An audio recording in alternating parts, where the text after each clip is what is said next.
जय Hind, hello everyone. तो जैसे कि आप लोग को मालूम होगा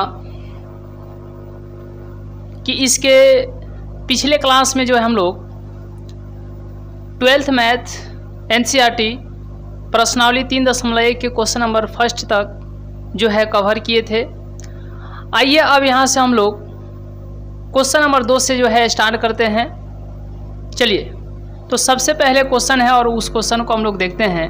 क्वेश्चन नंबर 2 है कि यदि किसी आव्यूह में, यदि किसी मैट्रिक्स में 24 अवयव हैं तो इसकी संभव कोटियाँ क्या है। यदि इसमें 13 अवयव हो तो कोटियाँ क्या होंगी। कोटि पूछा गया है। जैसे कि हम आपको एक मैट्रिक्स देते हैं, देखिएगा पूरे ध्यान से। 2 4 6 3 1 0 0 1 और यहाँ पर 4। यह एक मैट्रिक्स है। देखिए, मैट्रिक्स जो है इसमें सम्मिश्र संख्या भी हो सकते हैं इसके अवयव के रूप में, और वास्तविक संख्या भी हो सकते हैं, या कोई फलन भी हो सकते हैं। फलन कहने का मतलब आप लोग fx gx ये पढ़े होंगे। जैसे कि आपको हम लोग आगे पढ़ाएंगे भी।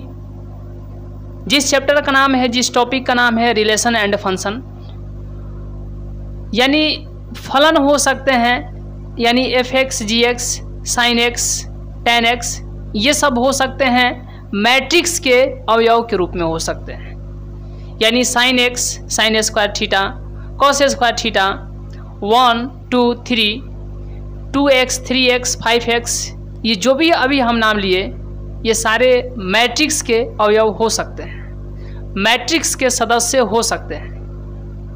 तो अब यहाँ पर सदस्य की हम लोग बात करते हैं। जैसे 2 क्या है, अगर इसका नाम दे देते हैं, इस मैट्रिक्स का नाम क्या है जी। इस मैट्रिक्स का नाम जो है A है। इसी तरीके से इसका नाम B भी हो सकता है, C भी हो सकता है, D भी हो सकता है। ठीक है, तो इस मैट्रिक्स में 2 4 6 3 1 0 0 1 4 ये सब क्या है, अवयव हैं, इसके सदस्य हैं। तो इसमें टोटल कितने सदस्य हैं, इसमें टोटल कितने सदस्य हैं बताइएगा। तो गिनिए, 1 2 3 4 5 6 7 8 9। इसमें जो है 9 सदस्य हैं। इसमें अवयव कितने हैं, इसमें अवयव जो हैं तो 9 है। इसमें कितने अवयव हैं, 9 है। लेकिन ध्यान दीजिएगा, यहीं पर हम लोग प्रविष्टि भी देख लेते हैं कि इसमें अगर प्रविष्टि पूछा जाएगा, प्रविष्टि, ठीक है, तो इसमें प्रविष्टि कितने हैं, 1 2 3 4 5 6 7 8 9। तो आप कहिएगा इसमें प्रविष्टि कितने हैं, 9 है। ठीक है, लेकिन समझिए कि प्रविष्टि जो है, इसके अवयव जितने होते हैं प्रविष्टि उतने हो सकते हैं। लेकिन यहाँ पर यदि अवयव पूछा जाएगा तो 1 2 3 4 5 6 7 8 9 ठो क्या है, अवयव हैं। लेकिन इसकी प्रविष्टि कितनी है, तो ध्यान रखिए, 1 2 3 4 ये दोनों मिला करके 5, ये और ये मिला करके 6 और ये मिला करके 7। यानी जो सेम टू सेम है, सेम टू सेम है, उसको एक बार ही गिनेंगे। जो समान है उसको एक बार गिनेंगे, क्योंकि 2 2 1 हो गया, 1 2 3 4 5 6 इसको गिन चुके हैं, 0 को यहाँ पर 1 के भी गिन चुके हैं, बच गया 6 हो गया था, ये हो गया 7। तो अब आप अच्छे तरीके से समझ गए होंगे कि इसमें अवयव कितने हैं। तो अवयव जो है 9 है, लेकिन प्रविष्टि कितनी है, तो प्रविष्टि इसमें 7 है। ठीक है, चलिए, हम लोग इस पर बेसिकली बात नहीं करना था, हम लोग इस पर ध्यान देते हैं कि इसमें अवयव कितने हैं। ठीक है, तो इसमें अवयव जो है 9 ठो है। अब देखिए, ये कलम है, ये कलम है, ये कलम है। ठीक है, आइए इधर से, ये क्या है तो ये रो है, ये क्या है तो रो है, और ये क्या है तो रो है। रो को पंक्ति कहा जाता है और कलम को स्तंभ कहा जाता है। तो इसमें कितने रो हैं? रो तो एक। अच्छा, रो कहने का मतलब आप लोग, एक मछली होती है रोहू, ठीक है, तो ऐसे समझने के लिए आप लोग समझ लीजिए कि मछली जो होगी ऐसे खड़ा होगी, जैसे कहने का मतलब, खड़ा कहने का मतलब ऐसे खड़ा थोड़े ना होगी, ऐसे होगी, ऐसे ऐसे पानी में तो ऐसे चलेगी, ठीक है, ऐसे खड़ा होगी नहीं होगी। तो रो कहने का मतलब यानी मछली, रो कहने का मतलब मछली, तो मछली खड़ा कि पड़ा, पानी में ऐसे चलेगी, ऐसे, ठीक है, ऐसे ऐसे चलेगी, ठीक है, आप लोग समझ रहे हैं ना। तो अगर ऐसा दिखाई दे तो समझिए रो है कि कलम है। ऐसा अगर दिखाई दे तो यह रो है कि कलम है, ये है रो, ठीक है। अगर रो कहेंगे रो तो ऐसे रो कि ऐसे रो, कैसे कैसे बताइए, कैसे, ऐसे, ठीक है। अब ध्यान दीजिए, तो रो कितने हैं? रो कहने का मतलब मछली, तो मछली ऐसा ही ना रहेगी जी पानी में, यानी पड़ा हुआ ऐसे सपाट, ठीक है।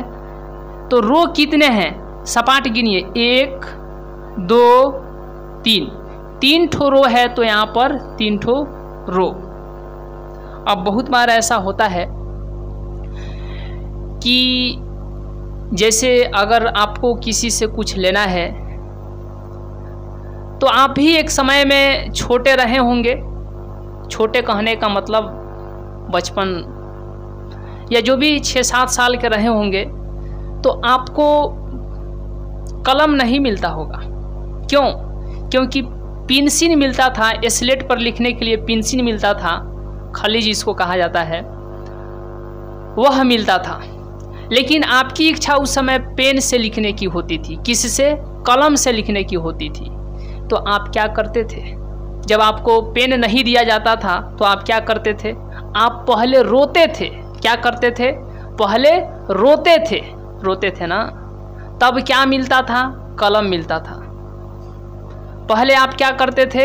रोते थे, तो उसके बाद में क्या मिलता था? कलम। तो पहले रोना मतलब पहले रो, तो बाद में कलम। तो बताइए, पहले रो कि पहले कलम? पहले रो कि पहले कलम? तो पहले रो। तो याद रखिएगा ध्यान से कि इसमें रो कितने हैं? 1 2 3, तो इसीलिए इसको पहले लिख दिए रो है, क्योंकि पहले रोइएगा तब ना कलम मिलेगा। तो ध्यान दीजिए, अब खड़ा वाला 1 2 3, तो पूछेंगे कलम कितने हैं इसमें? तो इसमें कलम है 3। कितने हैं कलम? 1 2 3। तो कलम कितने हैं जी? 3।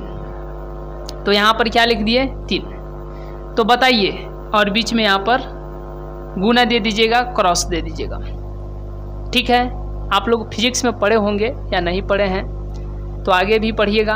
डॉट और cross, dot product and cross product, और ये फिजिक्स में पढ़े होंगे, लेकिन हम आपको मैथ में भी पढ़ाएंगे जब स्टार्ट करेंगे वेक्टर एंड 3D।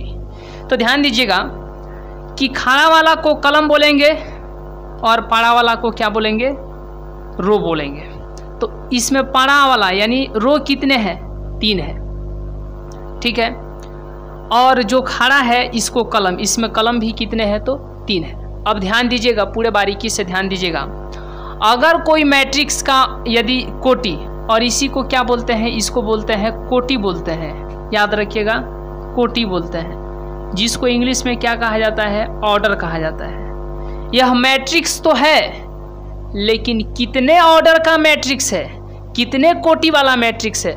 तो ध्यान रखिएगा, यह मैट्रिक्स तो है, लेकिन यह 3 गुने 3 कोटि का, 3 गुने 3 ऑर्डर का यह जो है मैट्रिक्स है। यह मैट्रिक्स कितने कोटि का है? तो 3 गुने 3।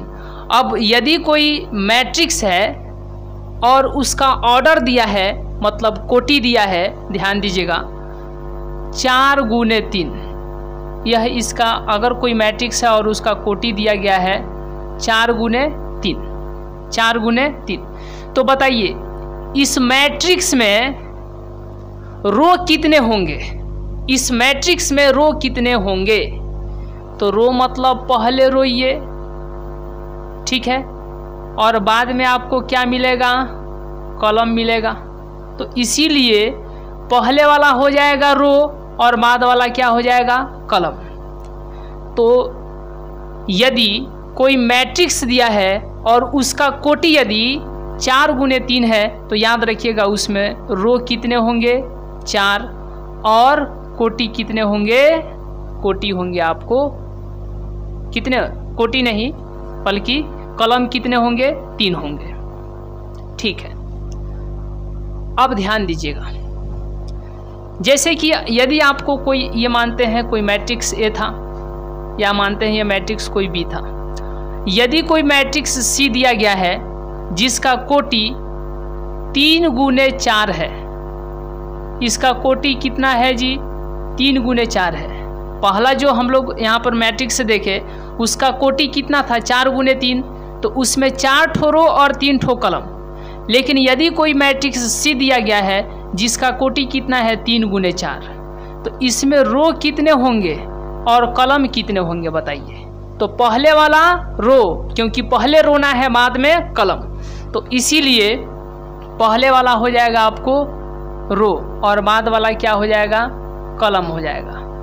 तो यदि कोई मैट्रिक्स दिया गया है जिसका कोटि 3 गुने 4 है तो उसमें रो कितने होंगे, 3, और कोटि, यदि कोई मैट्रिक्स दिया गया है जिसका कोटि 3 गुने 4 है तो उसमें रो कितने होंगे, 3 होंगे, और कॉलम कितने होंगे, 4 होंगे। ठीक है, ये समझ गए। अब देखिए, अब खेला यहाँ पर है, मेन खेल तो अब स्टार्ट होना है। फिर ये कोटि पर हम लोग इतना समय क्यों दिए, कोटि पर हम लोग इसलिए इतना समय दिए हैं क्योंकि हमें एग्जैक्ट पता करना है कि इस मैट्रिक्स में कितने अवयव हैं, इस मैट्रिक्स में कितने अवयव हैं। यदि कोई मैट्रिक्स दे और उसका कोटि दे और पूछा जाए कि उसमें कितने अवयव हैं, तो ये नहीं कि आप लगिए गिनने, ऐसा नहीं करना है। ये नहीं गिनिए कि इसमें, यदि यह एक मैट्रिक्स है, इसमें अब पूछा जाए कि इसमें अवयव कितना है बताइए, तो इसमें अवयव कितना है जी, तो गिनिएगा 1 2 3 4 5 6 7 8 9, तब कहिएगा 9 ठो है। हम कहते हैं कि डायरेक्ट मारिए 3 तिहाई 9। यानी यदि किसी मैट्रिक्स के अवयव को ज्ञात करना है तो उसके ऑर्डर को जो है गुना कर दीजिए, जो भी उसका ऑर्डर दिया गया है, यानी 3 गुने 3 है, यानी 3 कॉलम और रो में गुना कर दीजिए, यानी रो और कॉलम को गुना कर दीजिए, इसका ऑर्डर यानी इसका जो कोटि है उसका मान बता दीजिए। तो यदि किसी मैट्रिक्स का कोटि दिया है और पूछा जाए कि उसमें कितने अवयव हैं, तो सीधे सीधे आपको गुना करके बता देना है। तो देखिए, यह कोई मैट्रिक्स बी था जिसका कोटि क्या है, 4 गुने 3 है, तो इसमें पूछा जाए कि अवयव कितना होगा जी, इसमें अवयव कितने होंगे, तो कुछ नहीं करना है, सिर्फ गुना कीजिए, 4 तिरका 12, मतलब 4 तिया 12। यदि कोई मैट्रिक्स दिया गया है जिसका कोटि 4 गुने 3 है तो उसमें अवयव कितने होंगे, 12 होंगे। तो फटाफट ऊपर वाला को बताइएगा, ऊपर वाला को बताइए। तो अगर ये मैट्रिक्स है या सी कोई मैट्रिक्स है जिसका कोटि दिया गया है कितना, 3 गुने 4, तो इसके अवयव कितने होंगे, यानी उस मैट्रिक्स में अवयव कितने होंगे, तो कुछ नहीं करना है, गुना कर दीजिए, 3 चौका 12। ठीक है, अब देखिए, अब रिवर्स मारिए, बैक मारिए। कैसे बैक मारना है जी, पढ़ाई में बैक नहीं मारना है, यहाँ पर बैक मारना है। पढ़ाई में तो निरंतर आप जो है कंटिन्यूअस लगातार आगे बढ़ते रहिए, ठीक है, लेकिन यहाँ पर रिवर्स मारिए। अब देखिए, अगर कोई मैट्रिक्स है जिसमें अवयव 12 हैं, तो उसके कोटि को हम लोग क्या लिख सकते हैं, तो उसके कोटि को हम लोग लिख सकते हैं 4 गुने 3, 4 गुने 3 लिख सकते हैं। ठीक है, क्योंकि यदि कोई मैट्रिक्स था जिसका कोटि 4 गुने 3 था, उसका भी अवयव कितना आ गया, 12, और जो 3 गुने 4 था उसका भी अवयव कितना आ गया, 12।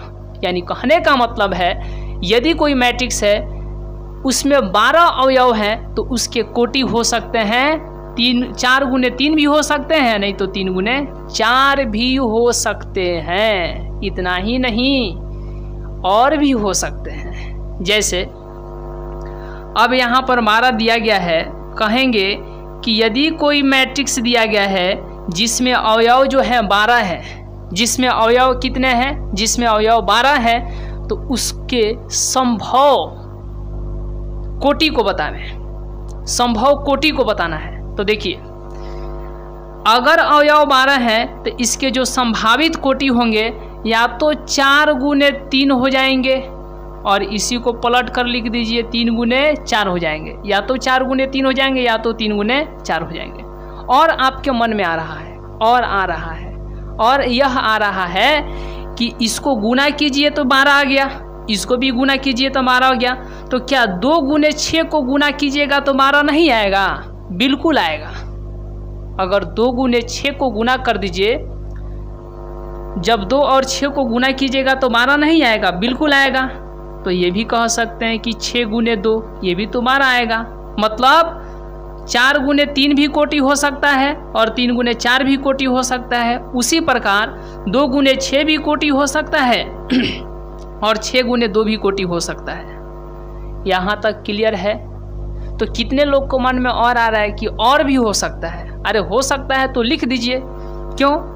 क्योंकि यहाँ पर 6 2, उसके बाद में 1 गुना 12, ये भी तो 12 हो जाएगा।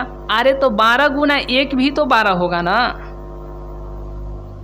यानी गुना कर दीजिए, और गुना करने पर ये 12 आ रहा है, तो जिस रूप में लिखे हैं ये क्या हो जाएंगे? कोटि हो जाएंगे।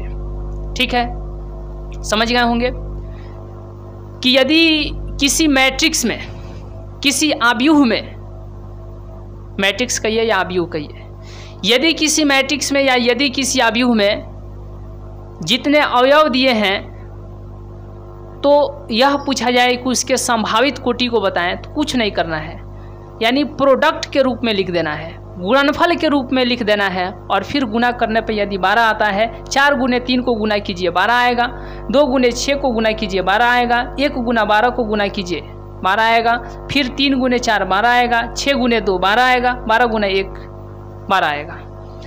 तो 1 2 3 4 5 6 यदि कोई अवयव है, यदि कोई मैट्रिक्स है जिसमें अवयव 12 है, तो उसके संभावित कोटि कितने होंगे?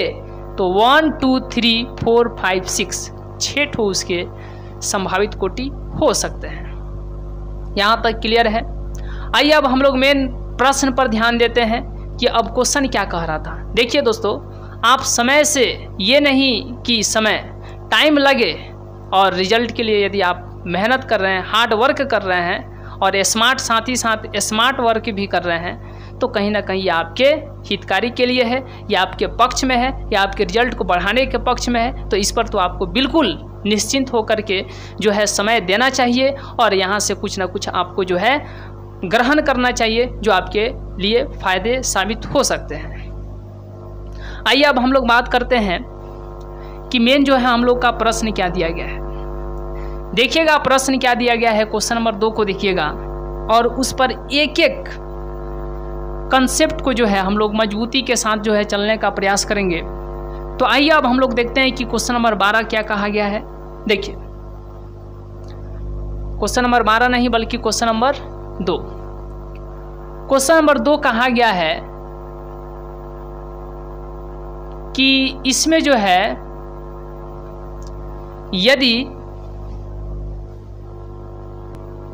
यदि किसी आव्यूह में 24 अवयव हैं, यदि किसी आव्यूह में 24 अवयव हैं, तो इसकी संभव कोटियाँ क्या है, इसके संभव कोटि क्या क्या हो सकते हैं।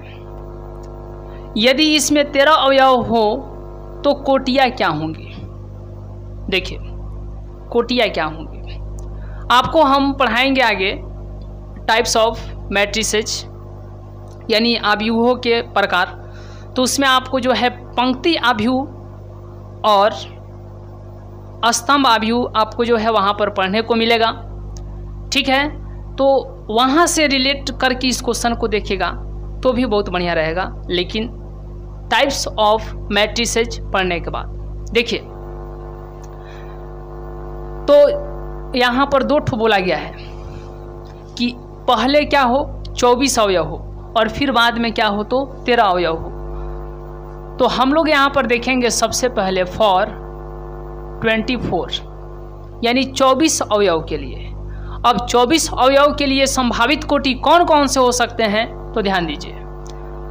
1 गुने 24 कितना आ जाएगा जी? 24 आएगा ना?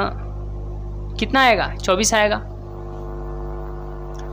उसके बाद में 2 गुने 12 कितना आ जाएगा? 24 आ जाएगा।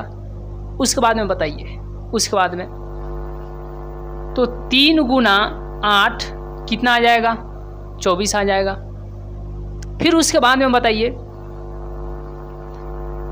4 गुना 6 क्या आ जाएगा? 24 आ जाएगा, है कि नहीं? अब इसके आगे फिर अब इसको रिवर्स मारते हैं, इसको चेंज करके लिखते हैं 24 गुने 1, 12 गुने 2, फिर 8 गुने 3 और फिर 6 गुने 4। तो 24 अवयव हैं, तो उसके संभावित कोटि क्या क्या है? तो एक यह हो जाएगा, एक यह हो जाएगा, एक यह हो जाएगा, एक यह हो जाएगा, एक यह हो जाएगा, एक ये हो जाएगा, ये ठीक है। 1 2 3 4 5 6 7 8 ठो जो उसके संभावित कोटि हैं हो जाएंगे। किसके लिए? जब अवयव 24 हो उसके लिए। आइए अब हम आगे बात करते हैं फॉर। इसी क्वेश्चन में बोला गया है जब 13 अवयव हो तो फॉर 13, तो 1 गुने 13, ठीक है। क्या अब इसके अलावा कोई दूसरा है? तो नहीं है। और 13 गुने 1, यह क्या है? संभावित कोटियां हैं। तो इसमें कितने कोटि होंगे? 2 ठो होंगे, एक 1 गुने 13 और एक हो जाएंगे 13 गुने 1। तो इस तरीके से जो है या इसके आंसर हो जाएंगे। आप लोग लिख दीजिएगा इसके संभावित कोटियां ये हैं, ठीक है। बिल्कुल यहाँ पर आपको समझते हुए चलना है। आप समझ जाइएगा तो फिर अपने से तो लिख लीजिएगा। आप नहीं लिख सकते हैं कि 24 अवयव के लिए संभावित कोटियां ये हैं और 13 अवयव के लिए संभावित कोटियां ये हैं। आंसर इतना लिख सकते हैं। आइए हम लोग नेक्स्ट क्वेश्चन पर चलते हैं। और नेक्स्ट क्वेश्चन क्या है जी? क्वेश्चन नंबर 3 है। क्वेश्चन नंबर 3 बताइएगा कि क्या यह आपसे बन जाएगा। क्वेश्चन नंबर 3 है एनसीईआरटी प्रश्नावली 3.1। देखिए, यदि किसी अवयव में 18 अवयव हैं तो इसकी संभव कोटियां क्या है? यदि इसमें 5 अवयव हो तो कोटियां क्या होंगी? बिल्कुल इसी के जैसा है कि नहीं? तो देखिए सबसे पहले यहाँ पर हम लोग देखेंगे कि पहले क्या बोला है 18 के लिए, तो फॉर 18, फॉर 18 के लिए तो 1 गुना 18 18 हो जाएगा, फिर 2 गुना 9 18 हो जाएगा, फिर 3 गुना 6 18 हो जाएगा। क्या 4 होगा? 5 होगा? नहीं होगा। फिर 6 हो जाएगा, तो वहीं तो 6 वाला यहाँ पर लिख देंगे। अब इसको पलट दीजिए, 18 गुने 1, फिर 9 गुने 2, फिर 6 गुने 3। तो यदि कोई मैट्रिक्स है और उसमें 18 अवयव है तो उसके संभावित कोटियां ये हो सकते हैं। कितने हो सकते हैं? 1 2 3 4 5 6 ठो जो है उसके संभावित कोटियां हो सकते हैं। आगे इसी में बोला गया है कि यदि इसमें 5 अवयव हो तो उसके संभावित कोटियां क्या हो सकते हैं, उसके संभावित ऑर्डर क्या हो सकते हैं। तो आइएगा आप ध्यान दीजिएगा यहाँ पर फॉर 5 के लिए तो 1 में 5 से गुना कीजिए 5 हो जाएगा, और इसके बाद में 5 में 1 से गुना कर दीजिए 5 हो जाएगा। तो 5 अवयव के लिए संभावित कोटियां क्या होंगे? तो मात्र 2 ही ठो होंगे, यानी 1 गुने 5 और 5 गुने 1। तो इस तरीके से इस क्वेश्चन का जो है आंसर यहाँ पर आपको समझ में आ गया होगा। ठीक है, तो आप यहाँ तक का स्क्रीनशॉट लीजिए और इसके आगे हम लोग देखते हैं। चलिए, तो आइए एक बार यहाँ तक का एक स्क्रीनशॉट ले लीजिए, तो हम लोग नेक्स्ट देखते हैं। चलिए, तो अब हम लोग यहाँ के बाद देखेंगे, स्क्रीनशॉट लेने के बाद हम लोग नेक्स्ट देखते हैं। चलिए देखिए, सबसे पहले हम लोग समझ लेते हैं मैट्रिक्स क्या है, फिर हम लोग देख लेते हैं कि अब यहाँ से कि मैट्रिक्स क्या है, ऑर्डर ऑफ मैट्रिक्स क्या है, यानी आव्यूह क्या है, आव्यूह की कोटि क्या है। उसके बाद हम लोग देखेंगे आव्यूहों के प्रकार, फिर देखेंगे आव्यूहों के समानता, यानी इक्वालिटी ऑफ मैट्रिक्स, आव्यूह की समानता। चलिए, तो इस तरीके से जो है क्वेश्चन नंबर 2 और 3 को जो है हम लोग सॉल्व किए हैं। ठीक है, अब इसके बाद हम लोग देखते हैं कि आव्यूह क्या है। पूरे अच्छे तरीके से जो है आपको ध्यान देने की आवश्यकता है।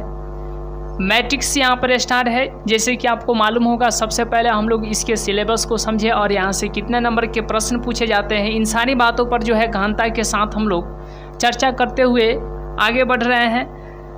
ठीक है, इस पर जो है आपको विशेष रूप से ध्यान देना है। तो देखिए,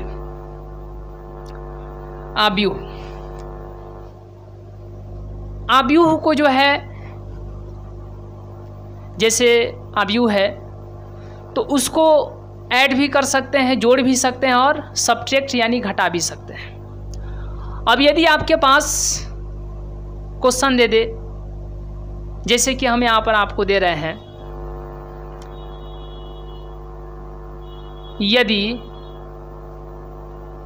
यदि आव्यूह ए बराबर में साइन स्क्वायर थीटा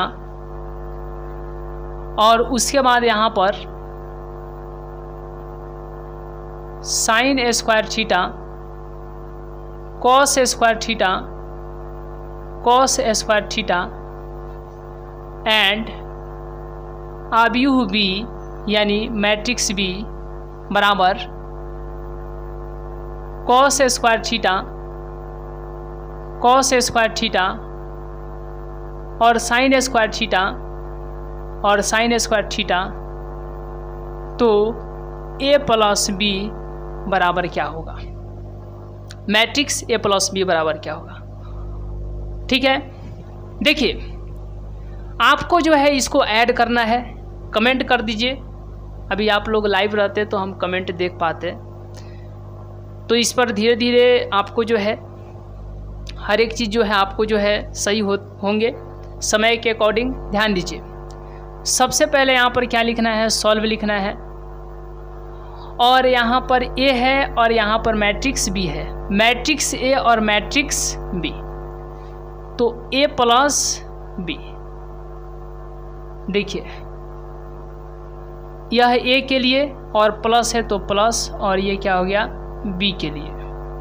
अब ए में क्या है, साइन स्क्वायर थीटा, फिर यहाँ पर भी साइन स्क्वायर थीटा, यहाँ पर cos square theta, cos square theta, और यहाँ पर क्या है कॉस स्क्वायर थीटा, और यहाँ पर क्या है कॉस स्क्वायर थीटा, और यहाँ पर है साइन स्क्वायर थीटा, और यहाँ पर है साइन स्क्वायर थीटा।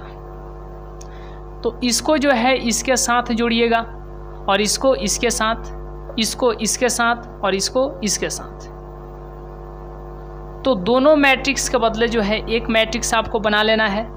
इसको इसके साथ sine square theta plus cos square theta, अब इसको इसके साथ sine square theta plus cos square theta, इसको इसके साथ cos square theta plus sine square theta. यहाँ तक आप समझ पा रहे हैं? चलिए, यहाँ तक सब कुछ क्लियर हो रहा है, कोई दिक्कत नहीं है। देखिए इसको इसके साथ, तो इसको इसके साथ कॉस स्क्वायर थीटा प्लस में साइन स्क्वायर थीटा, अब देखिए,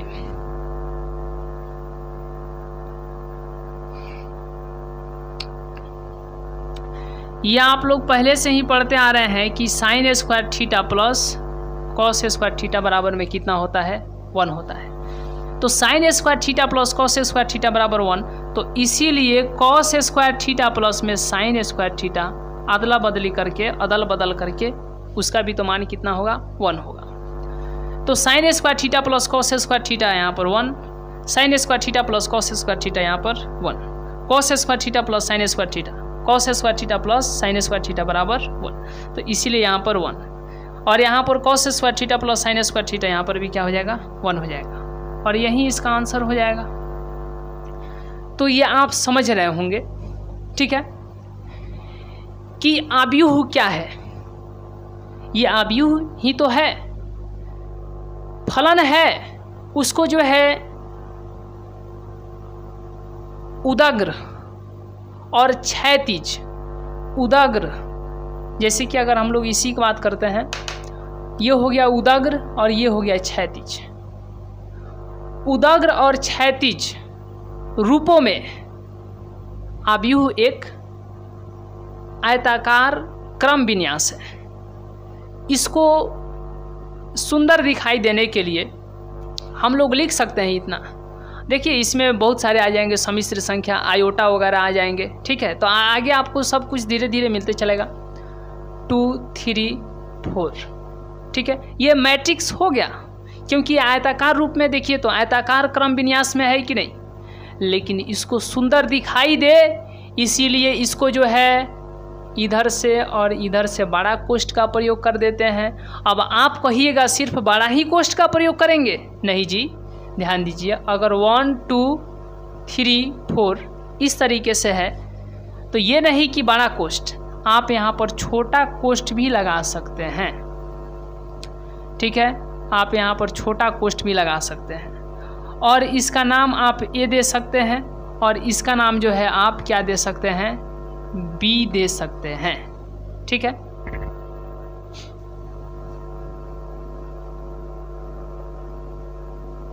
छोटा कोष्ठ थोड़ा इस तरीके से, ठीक है, तो सुंदर दिखाई दे इसीलिए इसको जो है छोटा कोष्ठ या बड़ा कोष्ठ से जो है घेर देते हैं। लेकिन इसका नाम जो है कभी भी अंग्रेजी के बड़े अक्षर से ही सूचित किया जाता है, जैसे बड़ा ए से या बड़ा बी से, तो बोलेंगे इस मैट्रिक्स का नाम है ए और इस मैट्रिक्स का नाम क्या है, बी है, ठीक है। इतना समझ गए होंगे। और इसके अंदर जो भी है ये क्या है, इसके अवयव हैं। इसमें कितने अवयव हैं, इसमें अवयव हैं आपको कितने अवयव हैं बताइए, इसमें अवयव हैं आपको 4 ठो, ठीक है। तो ये मैट्रिक्स का कहानी ख़त्म। अब यदि आपसे हम लोग बात करते हैं कि मैट्रिक्स की कोटि, तो कोटि क्या होता है, ये देखिए, ये क्या है, ये रो है, ये क्या है, रो है। तो पूछेंगे कितना रो है, तो कहिएगा 2। तो जब 2 बार रोइएगा तो 2 ठो कलम मिलेगा, ये कोई ज़रूरी नहीं है, ये देखिए। और ये खड़ा खड़ा क्या है, कलम है। तो कितने रो थे, 2, और कलम कितने हैं, 2। तो पहले हो गया रो और बाद में हो गया कलम। 2 ठो रो है, 2 ठो कलम है, और बीच में क्रॉस यानी मल्टीप्लिकेशन यानी गुना का चिन्ह। तो इसका ऑर्डर कितना है, 2 गुने 3 है। तो आप ऑर्डर को समझ गए होंगे। ये जो है ये आपको रो को सूचित करता है। रो मतलब क्या, रो मतलब क्या, आपको इसको जो है कभी कभी आई भी लिखा जाता है, ठीक है, आगे समझने के लिए। रो मतलब हो गया आपको पंक्ति, और इसको जो है क्या कहा जाता है, ये किसको सूचित करता है, कलम को, और इसको कभी कभी आगे जे भी लिखा जाता है। और कलम मतलब क्या समझना है आपको, स्तंभ समझना है। तो मैट्रिक्स क्या है ये समझ गए। फिर इसके कोटि को भी समझ गए। 2 गुने 2 जो है या ऑर्डर कहिए या इसी को हिंदी में कोटि कहिए, ऑर्डर कहिए या कोटि कहिए, ठीक है। तो यदि इसमें कलम कितने हैं, पहले इसमें रो कितने हैं, 1, ठीक है, 2, इसको R1 लिख देंगे, इसको R2 लिख देंगे, क्योंकि यह रो है तो पहला रो यानी R1, ये भी रो है तो यह दूसरा रो यानी R2। और ये क्या है जी, ये क्या है, ये तो एक खत्म हो गया, ये एक है, ठीक है। ये क्या है, ये है कलम, पहला कलम है इसीलिए C1। और ये क्या है, ये भी कलम है लेकिन दूसरा कलम है इसीलिए इसको C2, ठीक है। तो इसका ऑर्डर क्या होगा, तो रो कितने हैं, 2 ठो, इसीलिए पहले रो लिख दीजिए, और कलम कितने हैं, 2 ठो, इसीलिए बाद में कलम लिख दीजिए, ठीक है। तो 2 गुने 2 यह क्या है, इसका ऑर्डर है, कोटि है, समझ गए होंगे। और इसमें भी अवयव 4 ठो हैं। कितने अवयव हैं, 4 ठो हैं। चलिए, तो यहाँ तक आपको समझ में आ गया, सीधे सीधे आपको याद रखना है। ये तो हम लोग देख लिए, मैट्रिक्स भी समझ गए और उसके कोटि को भी देख लिए। आइए अब हम बात करते हैं टाइप्स ऑफ मैट्रिसेज, यानी मैट्रिक्स के प्रकार, अव्यूहों के प्रकार। तो ध्यान दीजिएगा पूरे अच्छे तरीके से। चलिए तो आप इसका स्क्रीनशॉट ले लीजिए। चलिए आप इसका स्क्रीनशॉट ले लीजिए। चलिए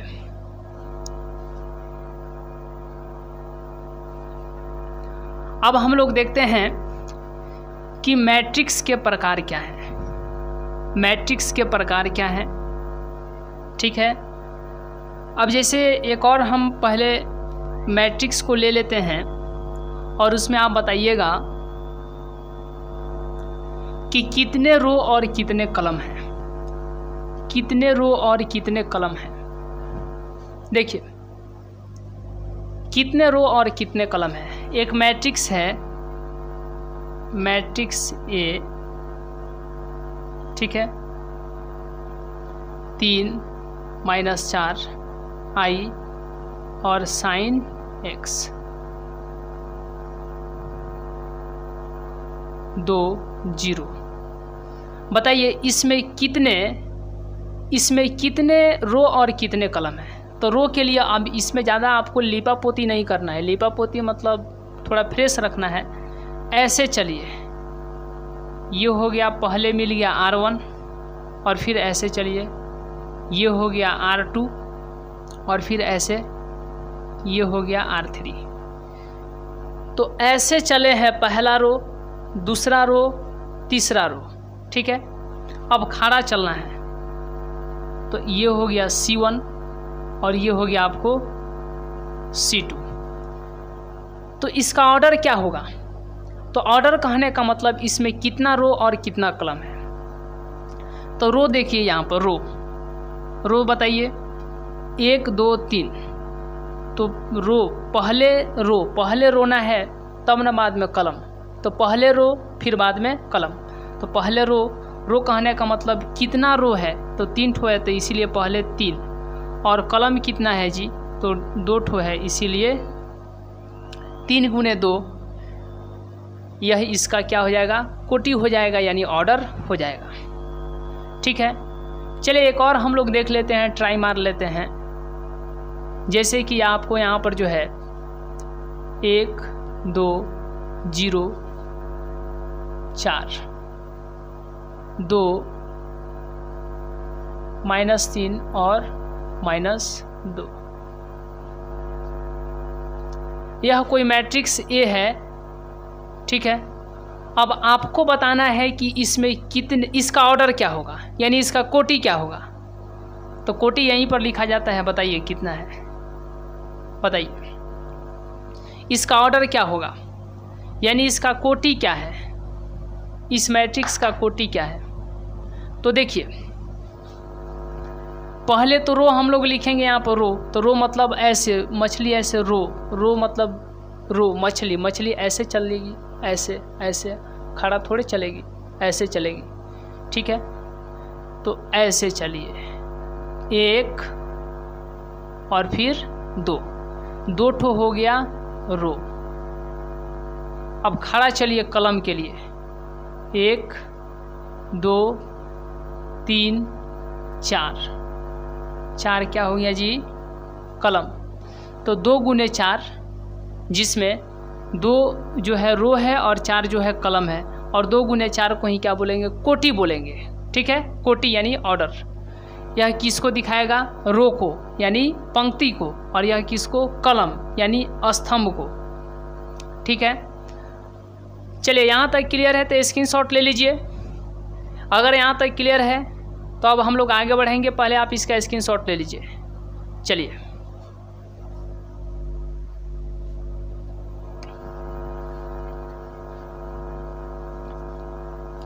अब हम लोग बात करते हैं टाइप्स ऑफ मैट्रिक्स, यानी टाइप्स ऑफ मैट्रिसेज, आव्यूहों के प्रकार, आव्यूहों के प्रकार, आव्यूहों के प्रकार। ठीक है, पूरे अच्छे तरीके से ध्यान दीजिएगा। आप लिखते भी चलिए। एक रफ कॉपी यदि आप बना लेते हैं मैथ के लिए तो बहुत बढ़िया बात है, और मोटा भी रहना चाहिए। ठीक है, ये क्या है, आव्यूह, दिखाई दे रहा है ना जी। चलिए, आव्यूहों के प्रकार, जिसको इंग्लिश में बोलेंगे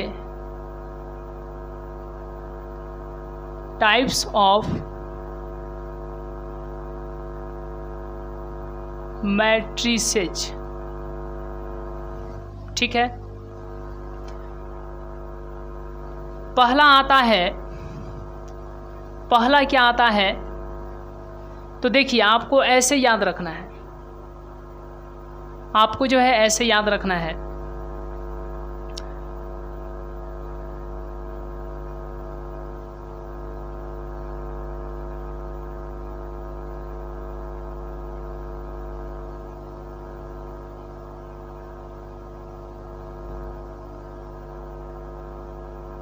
देखिए हम लोगों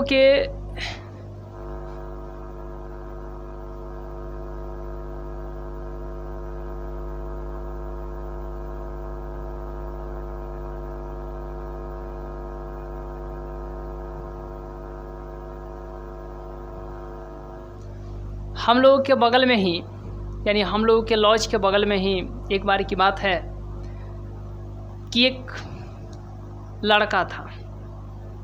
ठीक है, तो छोटा था, और आप लोग भी तो ऐसे, हम लोग जब रहे होंगे छोटे तो कुछ ना कुछ तो इधर उधर हुआ ही होगा। तो सामने की बात है, अब वो स्कूल जाता है, लिखता पेन से था। ठीक है, स्कूल गया, 2-3 दिन में वह इतना ना कलम जो है गुम कर दिया। अब गार्जियन जो भी होते हैं वो तो एक बार में एक पैकेट खरीद कर रख लेते हैं, तो रोज़ 1-1, 2-2 निकाल करके दे दिए।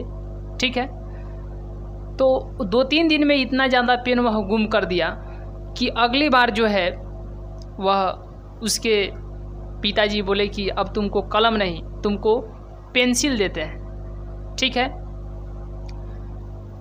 तो वह नहीं ले रहा था, और स्कूल की समय भी हो रही थी, धीरे धीरे रोने लगा। अब हुआ क्या कि वह एक मिला कलम, फिर उतना ही पर रो रहा है। तो जितना ही वह रोता है उतना ही उसको कलम मिलता है, जितना ही वह रोता है उतना ही उसको क्या मिलता है, कलम मिलता है। तो जितना ही रो उतना ही कलम, तो ये बढ़ेगा कि घटेगा, बताइए, यह बढ़ेगा कि घटेगा? तो जितना ही रो उतना ही कलम, ये क्या हो जाएगा, बढ़ेगा, कलम बढ़ेगा ना। ठीक है, तो आपको याद रखना है कि कोई भी संख्या है, जैसे 5 है, तो इसका वर्ग कर दीजिए, बढ़ जाएगा। तो बढ़ने से क्या, वर्ग, बढ़ने से क्या, वर्ग, या वर्ग से बढ़ने। तो अब आप समझ गए होंगे कि जितना ही रो उतना ही कलम, बढ़ेगा, बढ़ेगा मतलब वर्ग। और आव्यूह पढ़ रहे हैं इसीलिए हम लोग बोलेंगे वर्ग आव्यूह, वर्ग आव्यूह। क्या बोलेंगे, वर्ग आव्यूह। क्या बोलेंगे, वर्ग आव्यूह। ठीक है, देखिए ध्यान दीजिए कि जितना ही रोएगा उतना ही कलम, तो इससे क्या हो जाएगा, बढ़ जाएगा। तो जितना ही रो है इसमें उतना ही कलम भी है। एक एक दो, दो ठो रो है और एक दो ठो क्या है, कलम है। तो जितना ही रो है उतना ही कलम है, जितना ही रो उतना ही कलम, जितना ही रो उतना ही कलम। तो बढ़ेगा, बढ़ेगा मतलब वर्ग, इसीलिए क्या है, वर्ग आव्यूह है। क्या है जी, तो वर्ग आव्यूह है। जितना ही रो उतना ही कलम क्या हो जाएगा, वर्ग आव्यूह। ठीक है। अब जैसे कि यहाँ पर हम लोग बी लेते हैं, बी लेते हैं, बी कोई मैट्रिक्स है, 1 2 0 0 4 6 1 3 2। अब देखिए इसमें कितने कलम हैं, मतलब इसमें कितने रो हैं, तो ये देखिए 1 2 3, 3 ठो क्या है, रो। अब कलम गिनिए, 1 2 3, ये 3 ठो क्या है, कलम है। तो जितना ही रो है उतना ही कलम है, जितना ही रो है उतना ही कलम है, इसीलिए ये भी क्या है, तो जितना ही रो उतना ही कलम, तो बढ़ेगा वर्ग, ये भी क्या हो जाएगा, वर्ग आव्यूह। ये भी क्या हो जाएगा, वर्ग आव्यूह। तो वर्ग आव्यूह आप लोग समझ गए हैं, ऐसा आव्यूह जिसमें जितने पंक्तियों की संख्या होती है, यानी जितने रो की संख्या होती है उतना ही कलम की भी संख्या होती है, उतना ही स्तंभ की संख्या होती है। उसे क्या कहा जाता है, तो उसे कहा जाता है आपको वर्ग आव्यूह। उसे क्या कहा जाता है, वर्ग आव्यूह। अब यदि यहाँ पर हम आपको बताएं कि यदि यह रो है, रो यदि m से सूचित किया जाए और कलम को यदि n से सूचित किया जाए, तो m क्या है, m यहाँ पर रो को दिखा रहा है, n यहाँ पर कलम को दिखा रहा है। तो m = n होगा कि नहीं होगा, यानी m बराबर n होगा कि नहीं होगा। और ये आपको यहाँ से ऑब्जेक्टिव पूछा जाता है। याद रखिएगा कि वर्ग आव्यूह के लिए निम्नलिखित में से सही है, तो एक ऑप्शन दिया रहेगा जहाँ पर लिखा रहेगा m बराबर n, तो m बराबर n आपको वहाँ पर टिक कर देना है। ठीक है, चलिए। तो विशेष आपको ध्यान देना था कि जितना ही रो उतना ही कलम क्या हो जाएगा जी, जितना ही रो उतना ही कलम क्या हो जाएगा, वर्ग आव्यूह। क्या हो जाएगा, वर्ग आव्यूह। तो इसको हम लोग क्या बोलते हैं इंग्लिश में, स्क्वायर मैट्रिक्स। क्या बोलते हैं, स्क्वायर मैट्रिक्स। चलिए, स्क्वायर मैट्रिक्स क्लियर हो गया। जितना ही रो उतना ही कलम क्या हो जाएगा, वर्ग आव्यूह हो जाएगा। चलिए, तो आप इसका स्क्रीनशॉट लीजिए, हम लोग नेक्स्ट देखते हैं। चलिए नेक्स्ट देखते हैं।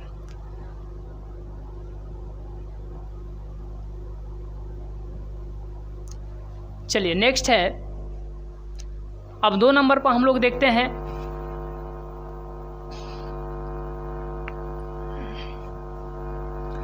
दो नंबर पर क्या है जी, तो 2 नंबर में आता है आपको, 2 नंबर में क्या आता है, तो 2 नंबर में आता है क्षैतिज आव्यूह आता है। क्या आता है, क्षैतिज आव्यूह।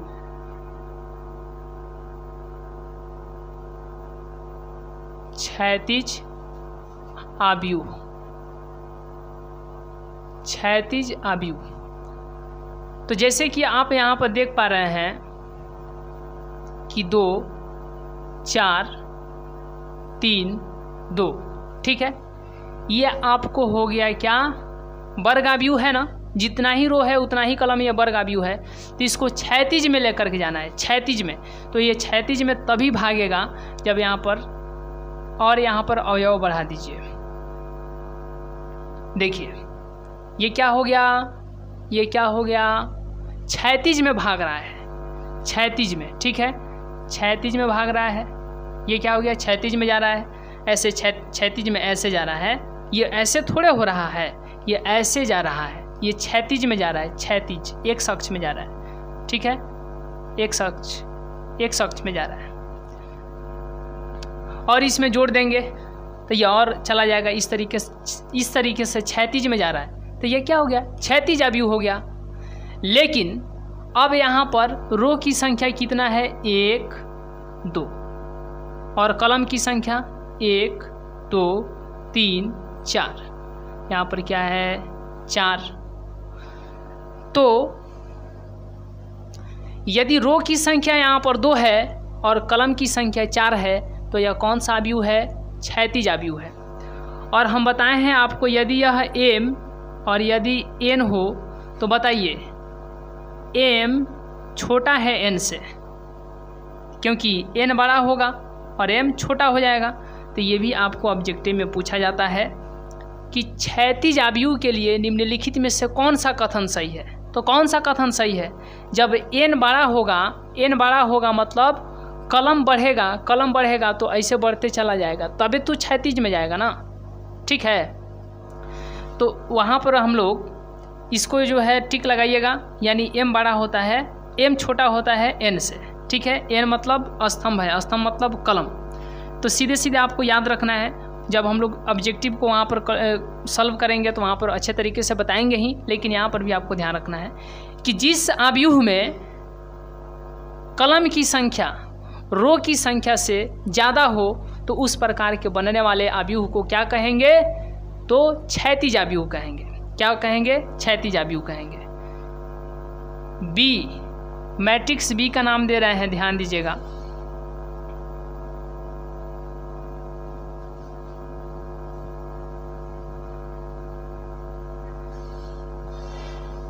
देखिए इसमें रो कितना है जी?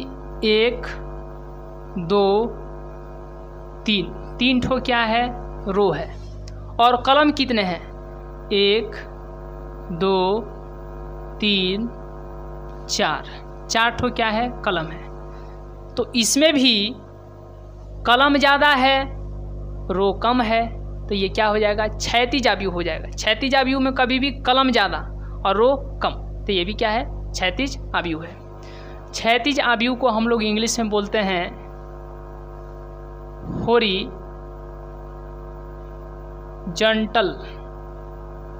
मैट्रिक्स।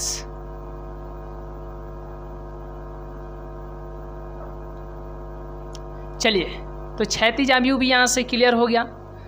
आप इसका स्क्रीनशॉट लीजिए तो हम लोग नेक्स्ट देखते हैं। चलिए, आप इसका स्क्रीनशॉट लीजिए तो हम लोग नेक्स्ट देखते हैं। चलिए, अब नेक्स्ट हम लोग बात करेंगे जिसका नाम क्या है? नेक्स्ट क्या आता है? उदग्र अवयव। क्या आता है? उदग्र अवयव आता है। अब उदग्र अवयव में क्या होता है जी? ध्यान दीजिएगा, उदग्र अवयव में क्या होता है? ये कितना नंबर था? 2 नंबर था। ये 2 नंबर था, अब हो गया 3 नंबर। उदग्र अवयव, जैसे कि यहाँ पर मैट्रिक्स दे दिया 1 2 3 4 5 6। ये देखिए, यह जो है किस अक्ष में जाता हुआ दिखाई दे रहा है? ऐसे खड़ा जाता हुआ दिखाई दे रहा है। पहले ऐसा जाता था तो क्षैतिज अवयव, अब ऐसा खड़ा जा रहा है तो उदग्र अवयव। कौन सा अवयव? उदग्र अवयव। इसमें रो कितने हैं? 1 2 3, 3 ठो रो हैं। कलम 1 2, 2 ठो क्या है? कलम है। तो अब यहाँ पर देखिए, कलम की संख्या क्या है? कम है। किससे? तो आपको रो से। यदि यह m हो और यह यदि n हो तो m बड़ा होगा n। किस अवयव में, किस प्रकार के अवयव में जो है m बड़ा होगा?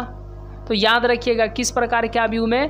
तो उदग्र अवयव में। ऑब्जेक्टिव पूछेगा, टिक लगा दीजिएगा। खैर, चलिए यहाँ पर हम लोग देखते हैं कि जिस अवयव में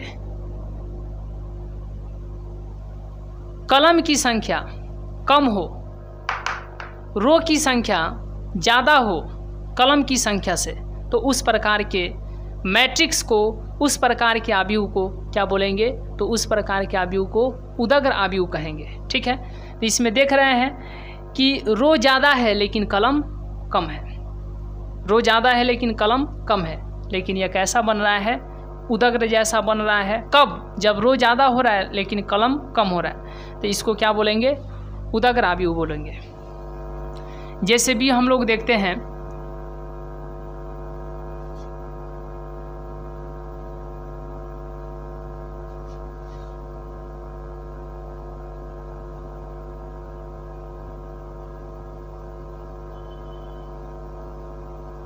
ये देखिए, इसमें रो कितने हैं?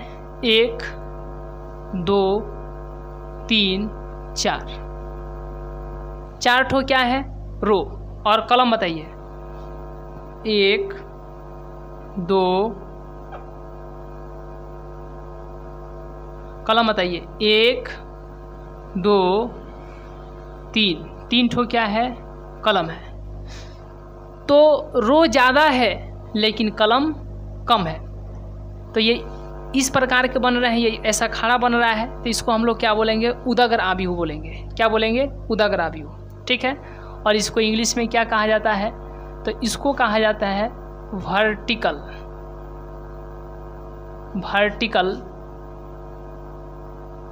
मैट्रिक्स, ठीक है। तो 3 ठो प्रकार हो गए वर्टिकल मैट्रिक्स तक। चलिए आप इसका स्क्रीनशॉट लीजिए, तो हम लोग नेक्स्ट देखते हैं। चलिए नेक्स्ट है, नेक्स्ट जो है जिसका नाम क्या है? पंक्ति आव्यूह। क्या नाम है? पंक्ति आव्यूह। जैसे 4 नंबर में क्या है? पंक्ति आव्यूह। 4 नंबर में क्या आता है? पंक्ति आव्यूह। इसको बोलेंगे रो मैट्रिक्स, रो मैट्रिक्स, या इसको कहा जाता है, याद रखिएगा, पंक्ति सदिश, या इसको कहा जाता है पंक्ति सदिश, रो वेक्टर, या इसको कहा जाता है रो वेक्टर। 4 नंबर में क्या है? पंक्ति आव्यूह, या इसको कहा जाएगा पंक्ति सदिश। देखिए, रो मैट्रिक्स या रो वेक्टर, जैसे कि आप यहाँ पर ये देख रहे हैं, क्या देख रहे हैं? 1 2 3 4, और यहाँ पर जो है मैट्रिक्स भी जो है 0 3 4 5 6 7 और -1। आप यहाँ पर बताइए ऐसे, या 1 2 3 4, इसमें रो कितने हैं? रो तो ऐसे एक ही ठो है, यानी 1। और कॉलम बताइए, 1 2 3 4, 4 ठो क्या है? कॉलम है। और यहाँ पर देखिए, रो बताइए, रो 1, ऐसे जाइए ना, 1। और कॉलम बताइए, 1 2 3 4 5 6 7, 7 ठो क्या है? कॉलम है। तो इसमें ऐसा नहीं कहिएगा कि कॉलम की संख्या ज़्यादा हो, कॉलम की संख्या ज़्यादा हो रो से, इसमें ऐसा नहीं कहिएगा। सीधे कहिएगा चाहे कॉलम की संख्या कितना हो, मतलब 1 से अधिक होना चाहिए, चाहे कॉलम की संख्या 1 से अधिक की कितना हो, लेकिन रो की संख्या हमेशा 1 हो, तो उस प्रकार के मैट्रिक्स को रो यानी पंक्ति मैट्रिक्स कहा जाता है, पंक्ति आव्यूह कहा जाता है। इस बात को भी याद रखिएगा। चलिए, तो ये हो गया पंक्ति आव्यूह, ये क्या हो गया? पंक्ति आव्यूह हो गया, ठीक है। पंक्ति आव्यूह हो गया। रो मैट्रिक्स, जिसमें सिर्फ और सिर्फ आपको याद रखना है कि पंक्ति यानी रो की संख्या जो है 1 होना चाहिए, लेकिन कॉलम की संख्या 1 से अधिक होना चाहिए। 1 से अधिक कितना हो, लेकिन रो की संख्या, कॉलम की संख्या 1 से अधिक कितना हो, और रो की संख्या आपको जो है 1 होना चाहिए। तो इस प्रकार के मैट्रिक्स को क्या कहा जाएगा? तो इस प्रकार के मैट्रिक्स को जो है पंक्ति मैट्रिक्स, पंक्ति आव्यूह यानी रो मैट्रिक्स कहा जाएगा। हाँ, इसको पंक्ति सदिश भी कहा जाता है। ऑब्जेक्टिव वगैरह में भी इस चीज़ को भी ध्यान रखिएगा। आइए अब यहाँ का स्क्रीनशॉट लेने के बाद, यहाँ तक का स्क्रीनशॉट लेने के बाद हम लोग नेक्स्ट देखते हैं। चलिए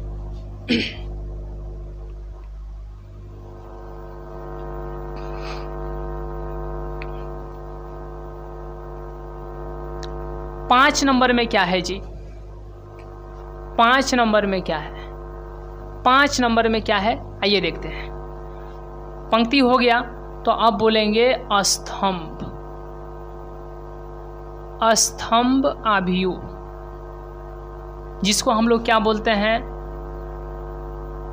कलम। मैट्रिक्स, या इसको बोलेंगे स्तंभ सदिश। स्तंभ सदिश, स्तंभ का क्या हो जाएगा? कलम, और सदिश का क्या हो जाएगा? वेक्टर। जैसे यहां पर ध्यान दीजिएगा कि A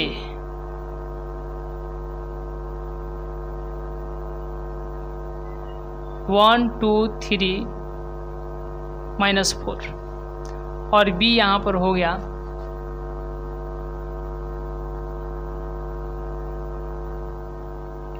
0 -2 1 4,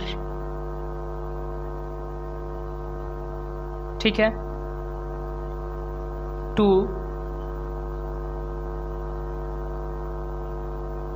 देखिए तो इसमें कलम की संख्या कितनी है? इसमें कलम की संख्या, इसमें रो की संख्या कितनी है? तो रो 1 2 3 4, इसमें रो की संख्या कितनी है? 1 2 3 4, 4 ठो रो है। कलम की संख्या तो 1 है, तो यहाँ पर 1। इसमें रो की संख्या कितनी है? 1 2 3 4 5, 5 ठो रो है, और कलम की संख्या तो 1 है। तो आप यहाँ पर क्या देख रहे हैं कि रो की संख्या एक से अधिक कुछ भी हो, लेकिन कलम की संख्या सिर्फ और सिर्फ 1 होना चाहिए। तो इस प्रकार के मैट्रिक्स को क्या कहेंगे? स्तंभ आव्यूह यानी कलम मैट्रिक्स। इस बात को याद रखिएगा, या इसी को स्तंभ सदिश भी कहा जाता है। तो जिस मैट्रिक्स में रो की संख्या 1 से अधिक कुछ भी हो, लेकिन कलम की संख्या सिर्फ और सिर्फ 1 होना चाहिए, तो उस प्रकार के मैट्रिक्स को क्या कहा जाएगा? तो उस प्रकार के मैट्रिक्स को स्तंभ आव्यूह यानी कलम मैट्रिक्स कहा जाएगा। चलिए यहाँ तक का स्क्रीनशॉट लेने के बाद हम लोग नेक्स्ट देखते हैं। नेक्स्ट जो है मैट्रिक्स कौन सा है? चलिए तो यहाँ तक का स्क्रीनशॉट लेने के बाद हम लोग नेक्स्ट देखते हैं। चलिए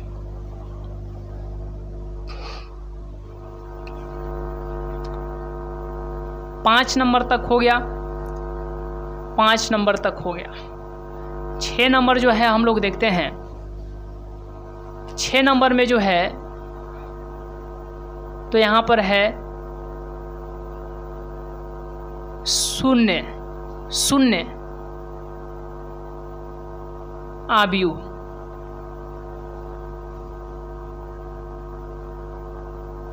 0 मैट्रिक्स, या इसी को कहा जाएगा रिक्त आव्यूह, नल मैट्रिक्स। अब जैसे कि यहाँ पर मैट्रिक्स ए ले लिए, ठीक है, मैट्रिक्स ए ले लिए, और कहिएगा रिक्त हो गया, रिक्त आव्यूह हो गया, कि इसमें रिक्त आव्यूह मतलब खाली, कुछ नहीं। अच्छा, ऐसा बात नहीं है, ठीक है, क्योंकि खाली यानी रिक्त आव्यूह कहा गया है, तो इसका प्रत्येक अवयव जो है क्या होना चाहिए? 0 होना चाहिए। क्या होना चाहिए? इसका प्रत्येक अवयव जो है 0 होना चाहिए। अगर यहीं पर हम लोग लेंगे मैट्रिक्स बी, मैट्रिक्स ए, इसके प्रत्येक अवयव क्या है? 0 है, तो यह क्या है? यह 0 मैट्रिक्स है। और बी में भी देखिए इसके प्रत्येक अवयव जो है 0 हैं, तो ये क्या हो गया, 0 मैट्रिक्स हो गए, यानी रिक्त अवयव। ठीक है, 0 मैट्रिक्स नल या नल मैट्रिक्स, इसको क्या बोलेंगे, ए और बी यहाँ पर क्या है, तो ये क्या है, 0 मैट्रिक्स है। वैसा अवयव जिसके प्रत्येक अवयव क्या हो, 0 हो, तो उस प्रकार के अवयव को क्या कहा जाता है, शून्य अवयव या 0 मैट्रिक्स, रिक्त अवयव या नल मैट्रिक्स कहा जाता है। चलिए यहाँ तक का स्क्रीनशॉट लेने के बाद हम लोग नेक्स्ट देखते हैं। चलिए नेक्स्ट देखते हैं, ये छठा है, अब सातवां हम लोग देखते हैं।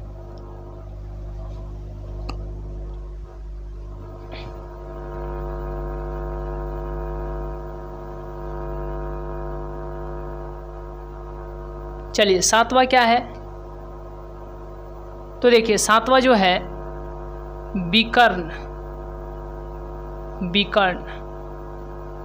अवयव, विकर्ण अवयव जिसको क्या बोला जाता है, डायगोनल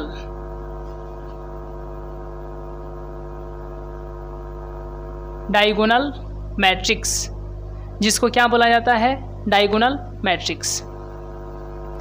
अब डायगोनल मैट्रिक्स में क्या है कि जैसे यहाँ पर क्या है, ए है और यहाँ पर जो है आपको बी है, 2 0 0 3 0 0 0 -1। तो यहाँ पर जो आप विकर्ण देख रहे हैं, यहाँ पर जो है विकर्ण देख रहे हैं, तो विकर्ण पर के अवयव को छोड़ करके, विकर्ण पर के अवयव को छोड़ करके बाकी सभी अवयव यदि 0 हो तो इस प्रकार के मैट्रिक्स को क्या कहा जाता है, तो इस प्रकार के मैट्रिक्स को विकर्ण अवयव कहा जाता है। जैसे यदि हम लोग बी ले, अब विकर्ण उसी में बनता है जिसमें रो और कलम की संख्या बराबर हो।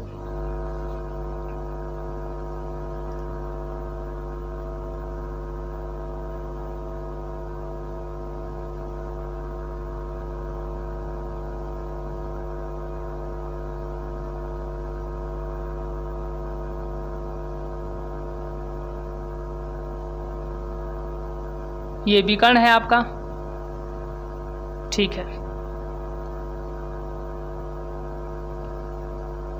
तो देखिए यह जो विकर्ण बन रहा है, विकर्ण, ठीक है, तो विकर्ण पर के अवयव को छोड़ करके, विकर्ण पर के अवयव को छोड़ करके बाकी सभी अवयव क्या हैं, 0 है ना।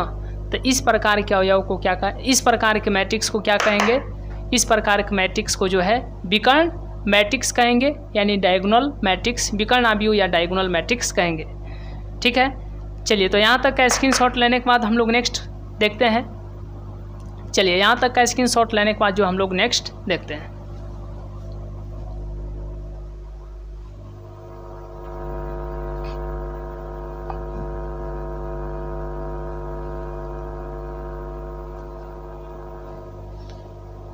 चलिए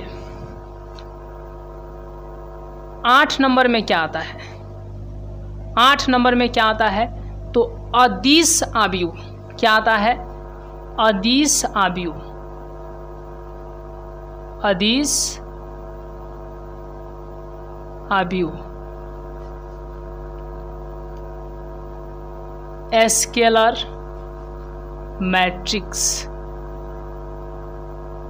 स्केलर मैट्रिक्स। देखिए जैसे कि यह ए है और बी है, ठीक है, 0 0 0 0 0 0 0 0 0। तो इसके विकर्ण पर क्या अवयव यदि क्या हो, बराबर हो, मतलब समान हो, जैसे इसको भी हम बना रहे हैं, देखिए, तो इसका विकर्ण यह हुआ,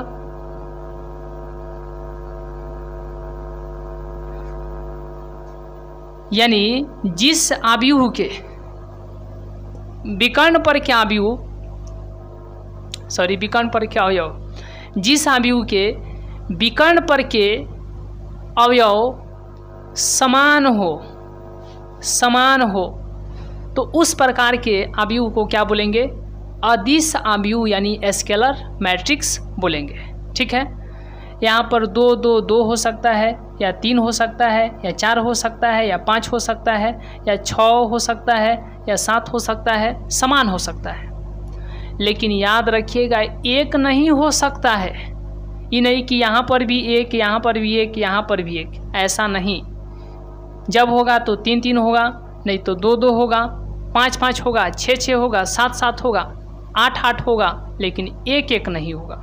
तो इस प्रकार के अवयव को हम लोग क्या बोलेंगे? अदिश अवयव बोलेंगे। आइए यहाँ तक का स्क्रीनशॉट लेने के बाद हम लोग नेक्स्ट देखते हैं। चलिए,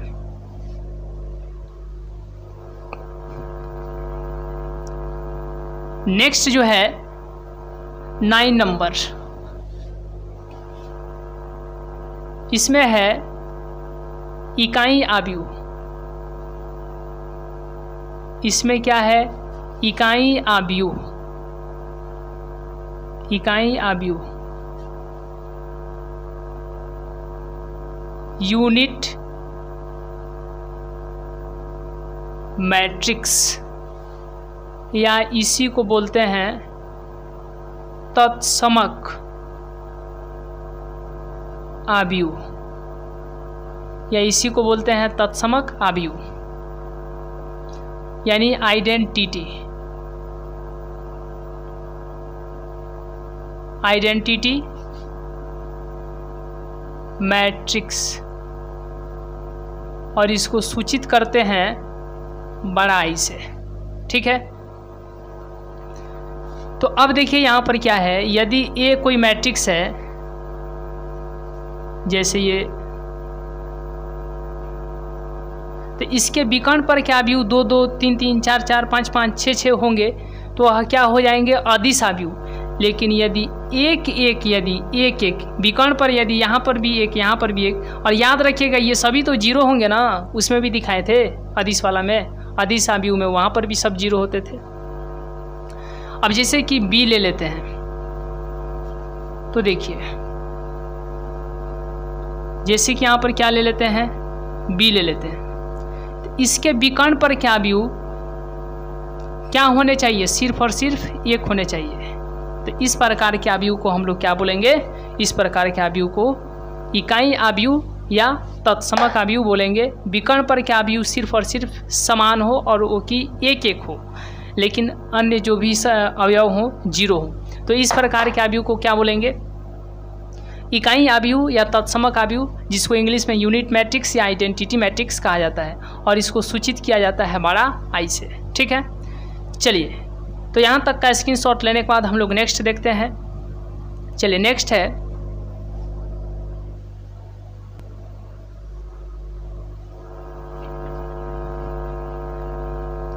चलिए नेक्स्ट क्या है? 9 के बाद में कितना है? 10 नंबर, त्रिभुजाकार अवयव। और त्रिभुजाकार में क्या हो जाएंगे? तो 2 ठो, एक निम्न त्रिभुजाकार अवयव और उसके बाद में क्या हो जाएंगे? एक उच्च त्रिभुजाकार अवयव। ठीक है, 10 में क्या हो जाएंगे? निम्न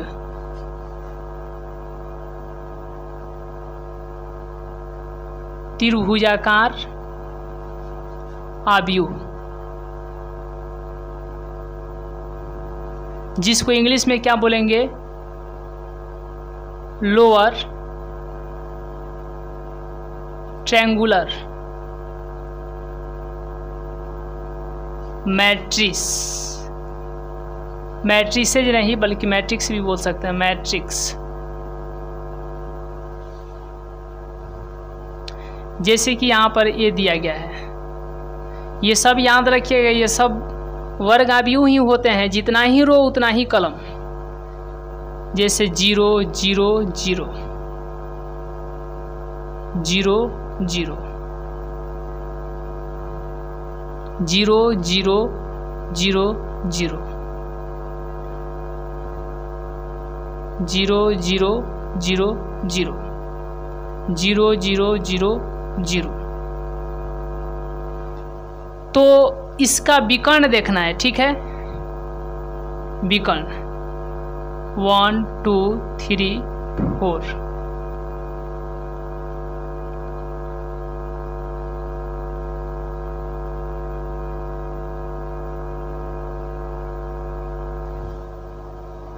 चलिए अब इसका विकर्ण देखिए, विकर्ण, ठीक है।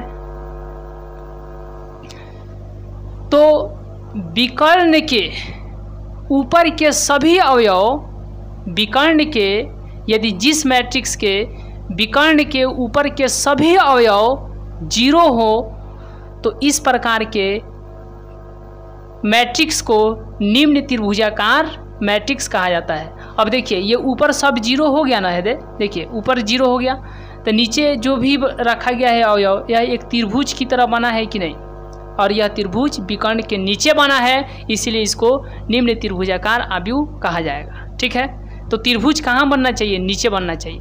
तो इस प्रकार के इस प्रकार के मैट्रिक्स को जो है निम्न त्रिभुजाकार आव्यूह यानी लोअर ट्रायंगुलर मैट्रिक्स कहा जाता है। जैसे अब यहाँ पर बी बनाते हैं, देखिए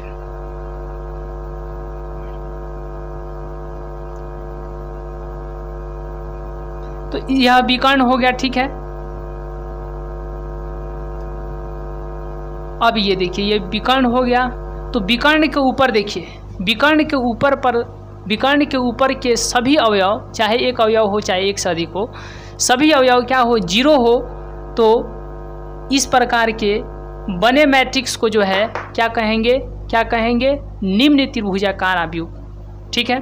क्योंकि विकर्ण के नीचे ही क्या बन रहा है? एक त्रिभुज बन रहा है, ये देखिए ऐसा बन रहा है ना, ठीक है।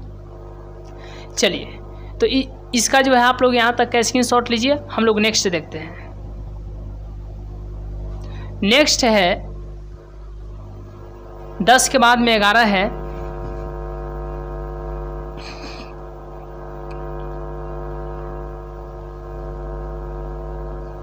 चलिए 10 के बाद में कितना नंबर जी? 11 नंबर। यह निम्न त्रिभुजाकार था, तो अब लिखेंगे उच्च त्रिभुजाकार, उच्च त्रिभुजाकार आव्यूह, उच्च त्रिभुजाकार आव्यूह, ठीक है। उच्च त्रिभुजाकार आव्यूह, इसको बोलेंगे अपर ट्रायंगुलर मैट्रिक्स। जैसे कि यहां पर ये देखिए,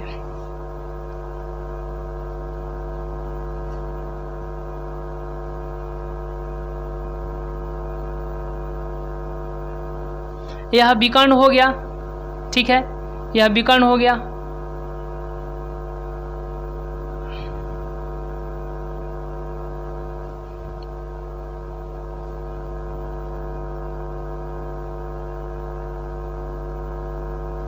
यह विकर्ण हो गया। तो जब यह विकर्ण हो गया तो विकर्ण के नीचे के सभी अवयव यदि 0 हो तो ऊपर क्या बनेगा जी? यह जो ऊपर देखिए तो क्या बनेगा? एक त्रिभुज बनेगा।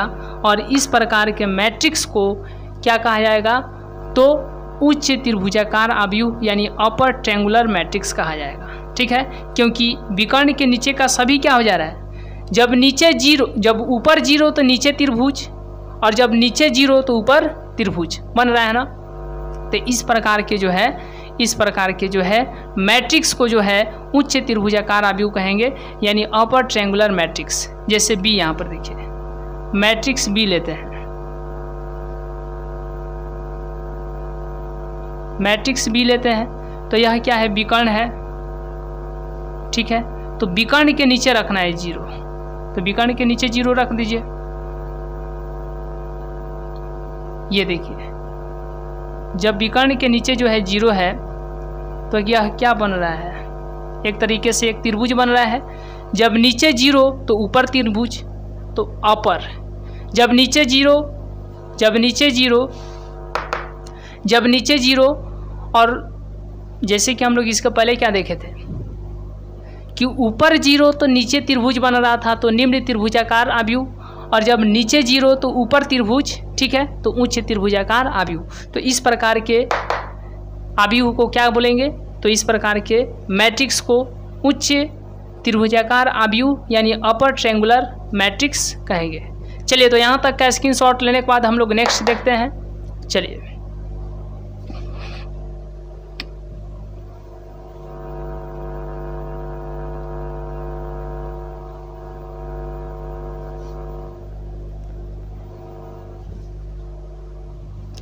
चलिए 11 के बाद में 12 नंबर, 11 के बाद में जो है 12 नंबर,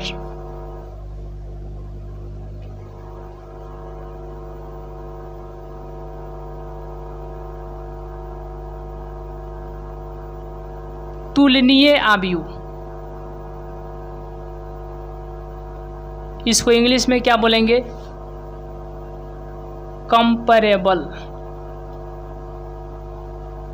मैट्रिसेज, क्योंकि यहाँ पर 2 ठो मैट्रिक्स लिया जाएगा। यहाँ पर कितना मैट्रिक्स, 2। अगर यहाँ पर A और B 2 मैट्रिक्स ले रहे हैं,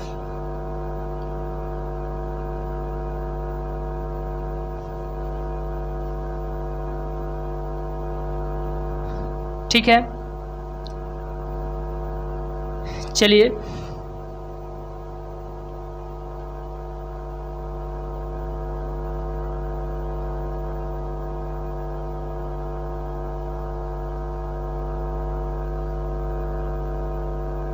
देखिए इसका ऑर्डर जो है कितना है, 2 × 2 का है, और इसका भी ऑर्डर 2 × 2 का है। तो ये A और B तुलनीय आव्यूह तब कहलाएंगे जब इनके कोटि मिलेंगे, जब इनके कोटि मिलेंगे, जब कोटि मिलेंगे तो तुलनीय आव्यूह कहलाएंगे। और A बराबर B जब लिखेंगे तो 2 2 के 3 3 के तुलना कर रहे हैं, तो x के बराबर क्या हो जाएगा, 7, और y के बराबर कितना हो जाएगा, 4। ये तुलना कर रहे हैं, और इसी में जो है आपको आगे पढ़ने को मिलेगा, इसी में जो है आपको आगे पढ़ने को मिलेगा, अभी पढ़ेंगे इक्वालिटी ऑफ आव्यूह, इक्वालिटी ऑफ मैट्रिसेज, आव्यूहों की समानता। तो ये याद रखिएगा, ये तुलनीय है, तुलना करके इसका मान निकाला जाएगा, ठीक है, तुलना करके जो है इसका मान निकाला जाएगा। इसमें मेन जो है ऑर्डर पर ध्यान दिया जाता है। तो इस प्रकार के दोनों, इस प्रकार के बने दोनों आव्यूह को जो है तुलनीय आव्यूह कहा जाता है, यानी कंपैरेबल मैट्रिसेज के नाम से जाना जाता है। चलिए, तो यहाँ तक का स्क्रीनशॉट लेने के बाद हम लोग नेक्स्ट देखते हैं। चलिए, ये जो है 12 ठो, आपको 12 ठो जो है इसके टाइप्स ऑफ मैट्रिसेज थे, यानी मैट्रिक्स के प्रकार थे। लेकिन इसमें इम्पोर्टेंट देखा जाए तो 7 8 जो है इसमें इम्पोर्टेंट होते हैं, ठीक है।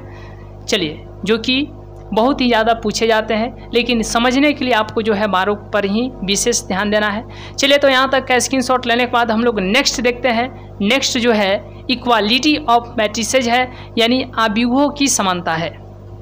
चलिए,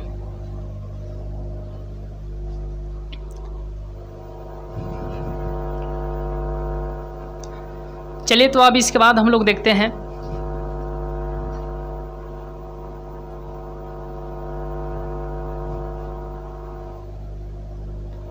इस तरीके से, जो हम लोगों ने सबसे पहले मैट्रिक्स को समझा, और फिर उसके बाद में मैट्रिक्स की कोटि को समझा, और फिर उसके बाद में जो है टाइप्स ऑफ मैट्रिक्स यानी आव्यूहों के प्रकार के बारे में अच्छे तरीके से अध्ययन किया।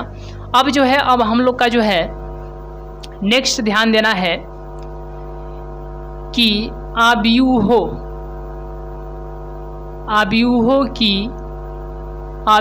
की समानता, इसको इंग्लिश में कहा जाता है इक्वालिटी ऑफ मैट्रिसेज। इसको क्या कहा जाएगा इंग्लिश में, इक्वालिटी ऑफ मैट्रिसेज। देखिए, जैसे कि अगर यहाँ पर A 2 3